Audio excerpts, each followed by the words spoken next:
दोस्तों, आखिरकार भारतीय प्रधानमंत्री नरेंद्र मोदी और रूसी राष्ट्रपति व्लादिमीर पुतिन की समरकंद में मुलाकात के बाद भारत और रूस एक काफी बड़ा कदम उठाने जा रहे हैं, जिससे दोनों देशों के संबंध और ज्यादा मजबूत होंगे। साथ ही पश्चिमी देशों और अमेरिका की नजरें भारत और रूस पर टिक जाएंगी। यह यूक्रेन युद्ध के बाद दोनों देशों की तरफ से उठाया गया ऐसा पहला कदम होने वाला है, जिससे अंतर्राष्ट्रीय समीकरण में एक काफी बड़ा बदलाव होने की संभावना है। दरअसल दोस्तों, इस साल नवम्बर के महीने में भारतीय विदेश मंत्री डॉक्टर एस जयशंकर रूस का दौरा करने वाले हैं, जिस पर सभी पश्चिमी देशों और अमेरिका की काफी कड़ी नजर रहने वाली है। साथ ही चीन भी डॉक्टर एस जयशंकर के इस रूस दौरे पर अपनी काफी कड़ी नजर बनाए बैठा है, क्योंकि इसके दौरान भारत और रूस कोई बड़ा फैसला ले सकते हैं, जिससे अंतर्राष्ट्रीय समीकरणों में काफी बड़ा बदलाव देखने को मिल सकता है। आपको ये बात जानकर काफी हैरानी होगी कि पिछले 7 महीनों में या फिर यूक्रेन युद्ध के शुरू होने के बाद से ये भारतीय विदेश मंत्री का पहला रूस दौरा होने वाला है, जबकि इसी बीच भारतीय विदेश मंत्री रूसी विदेश मंत्री से लगभग 4 बार मिल चुके हैं। यानी कि रूस के विदेश मंत्री के साथ 4 बार हुई मुलाकात के बावजूद ये पहली बार है जब यूक्रेन युद्ध के बीच में भारतीय विदेश मंत्री रूस का दौरा करने वाले हैं। डॉक्टर एस जयशंकर का यह दौरा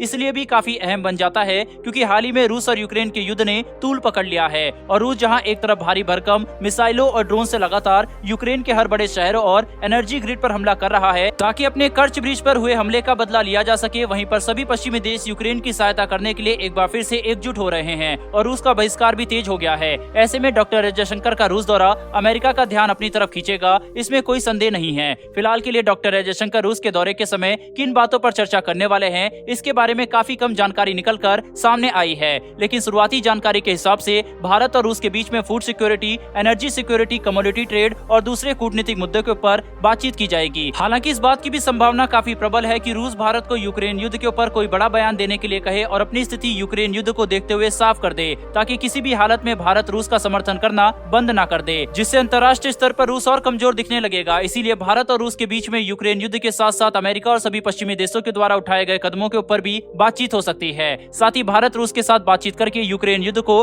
खत्म करने और शांति वार्ता करने जैसी चीजों पर जोर दे सकता है, जिससे कि अंतर्राष्ट्रीय स्तर पर शांति कायम की जा सके। वहीं रूस यूक्रेन युद्ध रुक जाए। हालांकि पिछली बार समरकंद में नरेंद्र मोदी और व्लादिमीर पुतिन की मुलाकात के समय भी भारत ने रूस को शांति वार्ता करने के लिए प्रेरित किया था, लेकिन यूक्रेन के द्वारा किए गए हमलों की वजह से हालात बिगड़ गए और युद्ध ने एक बार फिर से अपनी गति पकड़ ली है। डॉक्टर एस जयशंकर का रूस दौरा काफी अहम होने वाला है, क्योंकि न कि केवल इस दौरे के समय भारत रूस के साथ अंतर्राष्ट्रीय स्तर पर चल रहे अलग अलग घटनाओं और मुद्दों के ऊपर बातचीत करेगा, बल्कि भारत और रूस के द्विपक्षीय संबंधों के ऊपर भी काफी बड़े फैसले और समझौते किए जा सकते हैं, जिसमें दोनों देशों की साझेदारी भविष्य में किस तरफ आगे बढ़ेगी, इनका फैसला करके कोई महत्वपूर्ण योजना बनाई जा सकती है। बहरहाल बढ़ते हमारी दूसरी खबर की तरफ, जो कि इंडियन नेवी की तरफ से निकलकर सामने आ रही है। दरअसल दोस्तों, अब ये बात कंफर्म हो चुकी है कि भारत टेडबीएफ फाइटर जेट का एक कैटोबार वर्जन भी बनाएगा, जिसे भारतीय नौसेना के द्वारा अप्रूवल मिलने के बाद विकसित करना शुरू किया जाएगा, क्योंकि अभी ये बात साफ नहीं हुई है कि भारत अपने तीसरे एयरक्राफ्ट कैरियर में कैटोबार सिस्टम का इस्तेमाल करेगा या फिर स्टोबार सिस्टम का ही इस्तेमाल किया जाएगा। कैटोबार सिस्टम का मतलब है catapult assisted take off but arrested recovery, जो कि एक फाइटर जेट को एयरक्राफ्ट कैरियर से लॉन्च करते समय